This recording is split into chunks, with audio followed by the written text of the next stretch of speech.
बिस्मिल्लाहि मिनश्शैतानिर्रजीम।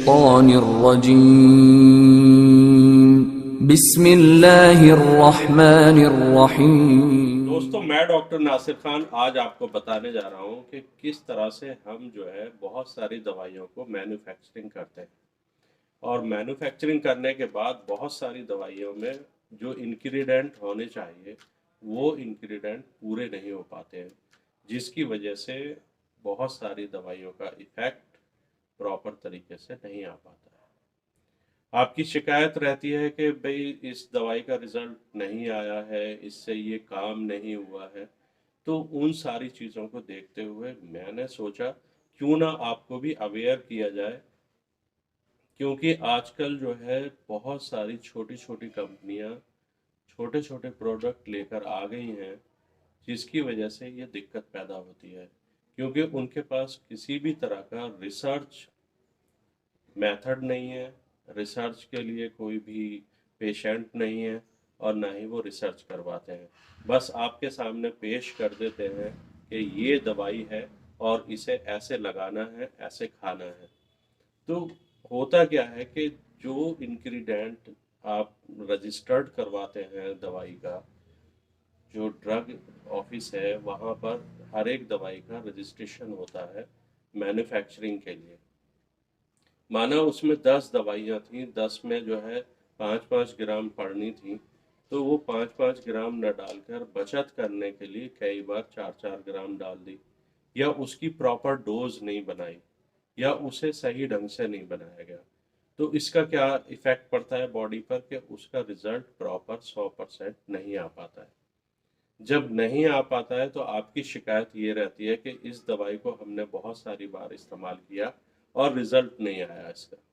तो उस रिजल्ट को बताने के लिए ही आज ये वीडियो मैंने आपके लिए पेश की है।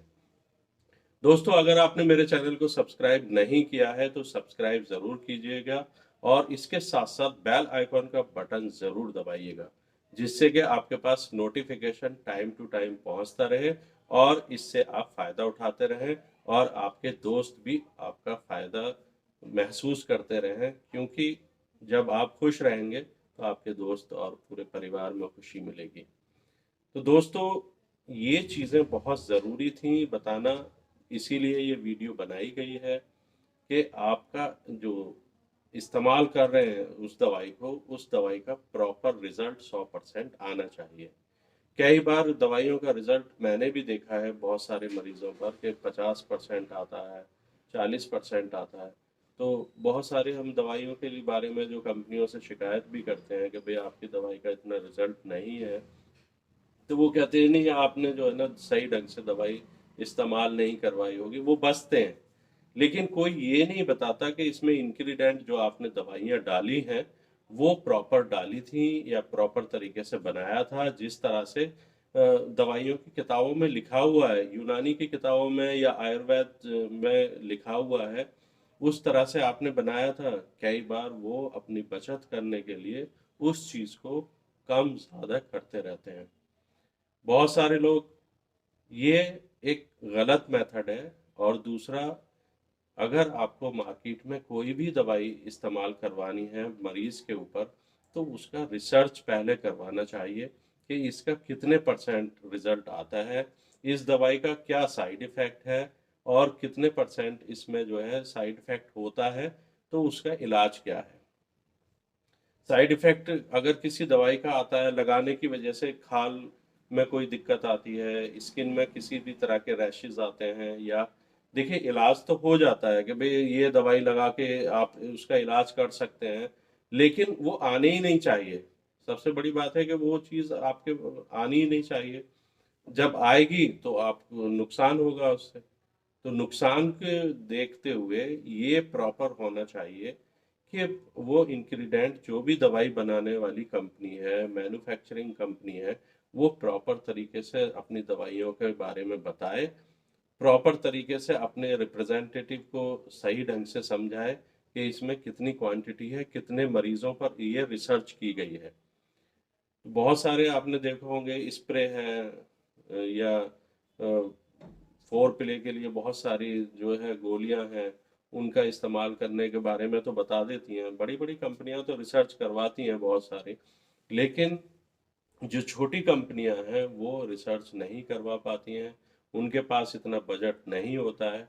वो फॉर्मूले इधर से उधर करने के बाद उन्हें बना लेते हैं। बहुत सारे लोग जो है छोटी-छोटी कंपनियां बनाकर उसमें वो करते हैं, लेकिन उनके पास किसी भी तरह का रिसर्च का जो एक्सपीरियंस है वो बिल्कुल भी नहीं होता, ना के बराबर होता है। तो उस हालात में डॉक्टर को परेशानी होती है, क्योंकि शिकायत तो आप मुझसे करोगे। अब मेरे यूट्यूब चैनल पर अगर मैंने किसी भी दवाई का इस तरह से बताया कि ये दवाई का इतना रिजल्ट है और वो उतना रिजल्ट आ नहीं रहा आपके पास, तो यकीनन उसमें जो है इंग्रेडिएंट की कमी है, आपके खाने-पीने की कमी है। ये तो एक बहाना है कि भई आपने दवाई सही नहीं खाई होगी या नहीं किया होगा, वो नहीं किया होगा। लेकिन आपको सोचना पड़ेगा कि इन दवाइयों का भी रिसर्च होनी चाहिए। उसके साथ-साथ कितने परसेंट इनका रिज़ल्ट आता है वो पता होना चाहिए और वो रिटिन में होना चाहिए। और मैं सोचता हूँ कि ये एक छोटी-सी वीडियो ये कंपनीज़ के लिए जो भी आयुर्वेद और यूनानी या दूसरे दवाइयाँ बनाती हैं, उन सब के लिए है ये मेरी हिदायत कि वो अपने इंग्रीडिएंट जो दवाइयों में डालते हैं, उनको प्रॉपर तरीके से मेंशन करें और रिसर्च के बारे में ज़रूर बताएँ। अपने रिप्रेजेंटेटिव को भेजने से पहले जो है, उसकी पूरी स्टडी करवाएँ। स्टडी के नाम पर जो है कुछ एक डॉक्टर को पकड़ लेते हैं, उसके जो 2-4 मरीज़ों को करवा दिया और लिखवा दिया, वो अच्छी बात नहीं है। दोस्तों, ये वीडियो आपके लिए थी, आपको अवेयर करने के लिए थी और दवाई बनाने वाली कंपनियों के लिए थी। तो कैसी लगी कमेंट्स बॉक्स में जाके बताइएगा ज़रूर। अगर आपके भी रिज़ल्ट नहीं आया तो आपने क्या किया है, क्या सोचा है उस डॉक्टर के बारे में, उस कंपनी के बारे में, उस दवाई के बारे में? कमेंट्स बॉक्स में जाके कमेंट्स लिखकर ज़रूर बताइएगा। जय हिंद।